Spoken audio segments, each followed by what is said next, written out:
नमस्कार दोस्तों, क्या बीजेपी सचिन पायलट को अपनी सबसे बड़ी चुनौती मान रही है? क्या बीजेपी नजरिए से कांग्रेस का अगला चेहरा सचिन पायलट होंगे राजस्थान के चुनाव में? क्या अशोक गहलोत से ज्यादा बड़ी चुनौती सचिन पायलट है? ये सारे सवाल इसलिए खड़े हो रही हैं क्योंकि इसका एक ठोस मजबूत आधार देखने को मिल रहा है। प्रधानमंत्री नरेंद्र मोदी गुजरलैंड में वो क्षेत्र जहां सचिन पायलट की ताकत भारत जोड़ो यात्रा के दौरान देखने को मिली, वहां पर जब एक तरीके से चुनाव का आगाज करते हैं। हालांकि इस रैली के बहुत सारे मायने हैं, लेकिन यह तय माना जा रहा है कि गुज्जर वोट बैंक को अपनी तरफ आकर्षित करने के लिए प्रधानमंत्री मोदी का यह दौरा हुआ है। सचिन पायलट और अशोक गहलोत की लड़ाई के बीच राजस्थान में गुज्जर वोट बैंक डायरेक्ट करने में भारतीय जनता पार्टी जुटी हुई है। विधानसभा चुनाव 2023 के लिए बीजेपी ने एक बड़ा मेगा प्लान बनाया है और देखिए, जब गुज्जर वोट बैंक की बात होती है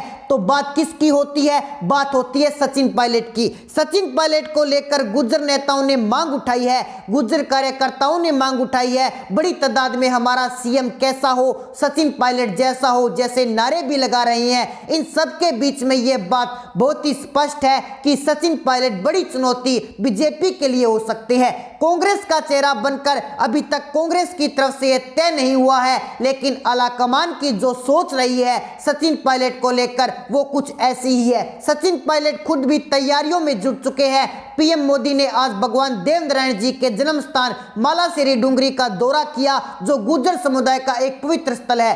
तो गुज्जर समाज के देश भर में कई संतों के कार्यक्रम में बुलाया गया था। राजस्थान में चुनाव के लिए कांग्रेस और मुख्य विपक्षी बीजेपी दोनों ने तैयारियां जोरों शोरों से शुरू कर दी है। प्रधानमंत्री नरेंद्र मोदी की रैलियां जो है वो बहुत ही महत्व की होती है और बीजेपी के चुनावी राज्यों में उनके इसी तरह के कार्यक्रम जैसे ही चुनाव नजदीक आते हैं उससे पहले देखने को मिलते हैं। आपको याद होगा, जब उत्तर प्रदेश और फिर बाद में गुजरात के चुनाव से कुछ समय पहले ही इस तरह की रैलियां और कार्यक्रम देखने को मिले थे, तो अब राजस्थान और मध्य प्रदेश, छत्तीसगढ़ में ये सब महत्वपूर्ण राज्य हैं। बीजेपी के लिए कर्नाटक भी उतना ही महत्वपूर्ण राज्य है। राजस्थान देश के 10 उन राज्यों में से है। इस साल विधानसभा चुनाव होने हैं, यहां साल के अंत में चुनाव होंगे। इसे लेकर राज्य की सत्ताधारी कांग्रेस और मुख्य विपक्षी भाजपा दोनों की तैयारियां शुरू हो चुकी है। इसी बीच प्रधानमंत्री नरेंद्र मोदी ने शनिवार को राजस्थान के भीलवाड़ा जिले के आसीन विधानसभा क्षेत्र के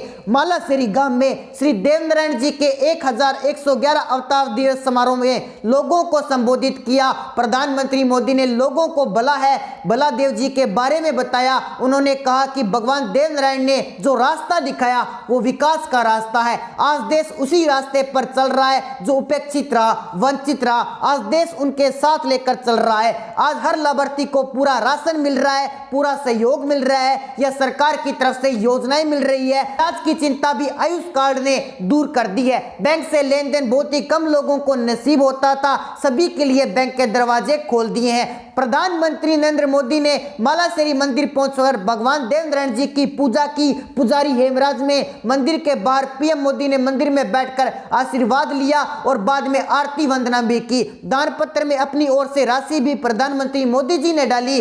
क्या पीएम मोदी के दौरे से राजस्थान में गुज्जर बैंक को कर पाएंगे अपने पास में? क्योंकि गुज्जर वोट बैंक राजस्थान में एक अहम भूमिका निभाते हैं। यहीं से सत्ता का रास्ता राजस्थान से निकलता है। गुज्जर लैंड पर अभी सचिन पायलट की पकड़ मानी जाती है और वहीं जाटलैंड पर देखा जाए तो अशोक गहलोत की पकड़ देखने को मिलती है। वसुंधरा राजे सिंधिया की भी पकड़ अपने अलग अलग क्षेत्रों में है। लेकिन यह तय हो गया है कि राजस्थान में जहां प्रधानमंत्री मोदी का चेहरा रहेगा, सारे वो चुनाव जहां पर विपक्ष में बीजेपी रहेगी, वहां पर प्रधानमंत्री मोदी के चेहरे को आगे रखा जाता है, बाद में तय किया जाता है। बीजेपी में भी कम घमासान नहीं है। हालांकि जिस तरीके से वसुंधरा राजे सिंधिया पोस्टर्स में दिखाई दे रही है, उससे यह तय हो गया है कि वो भी एक प्रबल दावेदार रहेंगे आने वाले विधानसभा चुनाव में। लेकिन देखते हैं किसका क्या प्रदर्शन रहता है, उसके बाद में यह तय किया जाएगा किसकी दावेदारी बीजेपी की तरफ से मजबूत होगी। हाँ, कांग्रेस जो कि सत्ता में है और यहाँ ये रिवाज रहा है कि एक बार बीजेपी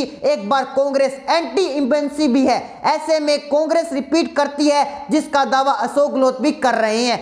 तब कांग्रेस का चेहरा कौन होगा और क्या चुनाव से पहले ही ये तय हो जाएगा। बीजेपी ने जिस तरह से गुजरलैंड में अपनी तार ठोकी है उससे ये तो स्पष्ट हो गया है कि सचिन पायलट का गढ़ या सचिन पायलट जिस समुदाय से आते हैं उस पर बीजेपी की नजर पहले है और बीजेपी यहां पर अपने आप को मजबूत करना चाहती है। ये बात तय है कि सचिन पायलट के पास मतदाताओं के लिहाज से एक बड़ी तादाद में गुर्जर समुदाय की है। वो उनको मुख्यमंत्री बनाने की मांग पहले भी उठा चुके हैं। अगर उनके चेहरे को आगे रखकर मतदान कराया जाता है या चुनावी मैदान में कांग्रेस उतरती है तो बहुमत मुमकिन है। इस सेंटीमेंट का फायदा कांग्रेस को मिल जाएगा।